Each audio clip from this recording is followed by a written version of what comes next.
આ SVP hospital છે. SVP હોસ્પિટલમાં આ બાઉન્સરોની દાદાગીરી છે. डिस्चार्ज करता नहीं અને આપની બહુ કો ભી આ એસવીપી હોસ્પિટલ છે. આ સ્ટાફની દાદાગીરી જુઓ. એક મિનિટ આ લોકોને ડિસ્ચાર્જ કરો. કેમ નથી કરતા ડિસ્ચાર્જ? ફેમિલી જયારે માંગે છે ડિસ્ચાર્જ, બાળક જયારે જોખમમાં છે તમે ડિસ્ચાર્જ કેમ નથી કરતા? આ શું ચાલી રહ્યું છે? આ દેશની સુરક્ષા એજન્સી છે. કેમ આવી રીતનું ગુંડાગર્દી કરો છો અહીંયા? હે, આ લેડીઝ ને કેમ નથી જવા દેતા? લેડીઝ ને કેમ એમ નહીં? તમે એક મિનિટ ડિસ્ચાર્જ કેમ નથી કરતા તમે?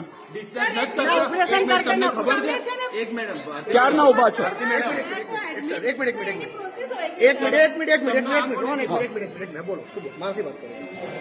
डॉक्टर सिक्योरिटी से मेरे को बात नहीं करनी. आरएमओ क्या है? તમે ડોક્ટર છો? તમે કોણ છો? સલામતી સિક્યુરિટી અમારી જોડે વાત નથી કરવી. તું જાઓ, ચલો બોલો. ડોક્ટર ને બોલાવો. કોણ છે ડોક્ટર? શું દાદાગીરી ચાલે છે? કેમ ડિસ્ચાર્જ નથી કરતા? ફેમિલી અહીંયા હેરાન છે, બાળક જોખમમાં છે, ડિસ્ચાર્જ કેમ નથી કરતા? કોણે ઓથોરિટી આપી તમને?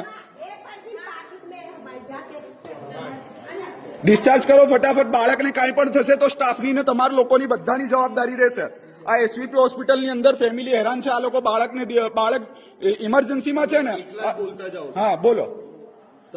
એમ નહીં, પણ ડોક્ટરને મોકલો. જો મારી વાત સાંભળો, તમે ડિસ્ચાર્જ કરી આપો. ફેમિલી જવા માંગે છે, તમે કેમ નથી કરતા? પણ એમ નહીં, કઈ જોખમ થશે તો કોની જવાબદારી? તમે બાળક હોસ્પિટલમાં તમે પેલા સહી કરે, તમે ફોર્મ પર સહી કરાવી એને ડિસ્ચાર્જ કરી દો. તમે સિક્યુરિટી ઇન્ચાર્જ છો. અહીંના જે ડોક્ટર છે ને એમની સાથે મારી વાત કરાવડાવો. સલામતી સિક્યુરિટીનું અમારી કઈ લેવા દેવા નથી.